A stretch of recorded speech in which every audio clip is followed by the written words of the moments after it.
is a fallacy of suppressed evidence. Kaya pinipili lang nila yung part na papabor po sa kanila. So buti pasabot, maski ang Diyos ay sumuway sa sariling utos niya, ganun ba? Kung ang pagkakaroon ng rebulto ay bawal, masama, lalabas na maski ang Diyos ay sumuway sa kanyang sariling utos. Sa Exodo 25:18 hanggang 20, si Yahweh nagpagawa ng rebulto kay Moses. Maski ang templo ng Diyos, bahay ng Diyos, punong-puno po ng rebulto. Ayon po sa 1 Kings 6:23-29. So, lalabas, hindi pala makatarungan ang Diyos. Kung sasabihin mo na ang pagkakaroon ng rebulto, ang paggawa ng rebulto ay masama, lalabas na maski ang Diyos sumuway sa kanyang sariling utos.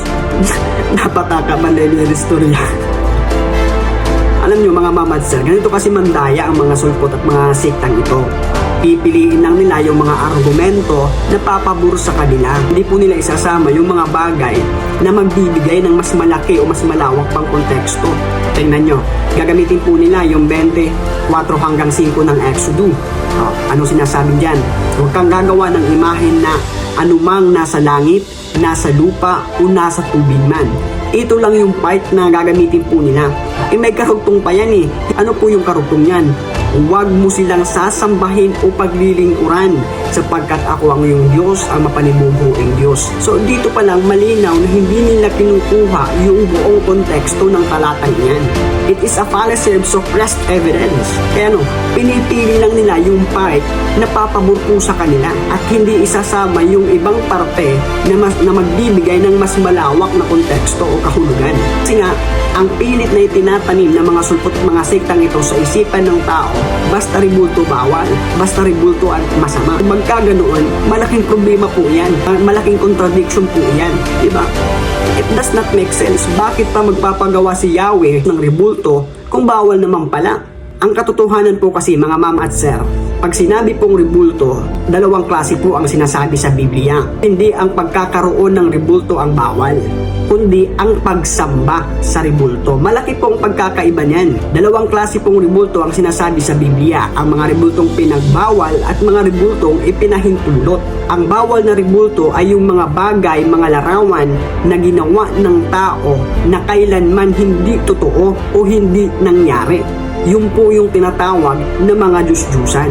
Sa 8:4 ng unang Korinto, ang Diyos-Diyusan or idol stands for something that does not really exist. Ngayon, hindi mo po pwedeng maituring na mga Diyos-Diyusan ang mga rebulto o mga santo ng Katoliko sapagkat lahat po ng mga santong iyan ay nagre-representa po iyan sa totoong tao o sitwasyon o totoong nangyari. Katulad po sa larawan ng mahal na Birheng Maria.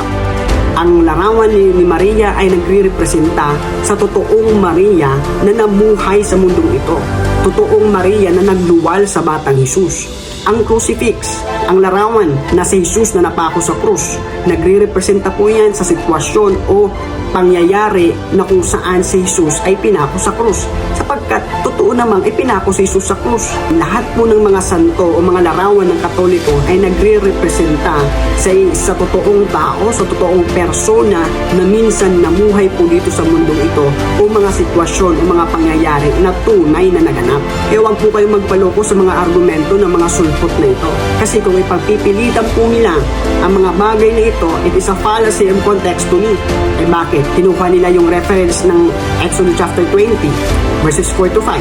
Pero inalis nila yung tamang context para magkaiba ang kahulugan at pumakbor sa argumento nila. E kung susundan natin mismo din sa aklat ng Exodus, tatanong lang tayo sa chapter 25, doon nagpagawa din si Yahweh ng mga rebulto. So malaking problema po, malaking contradiction po mga ma'am at sir. Napataka malin rin mga istorya.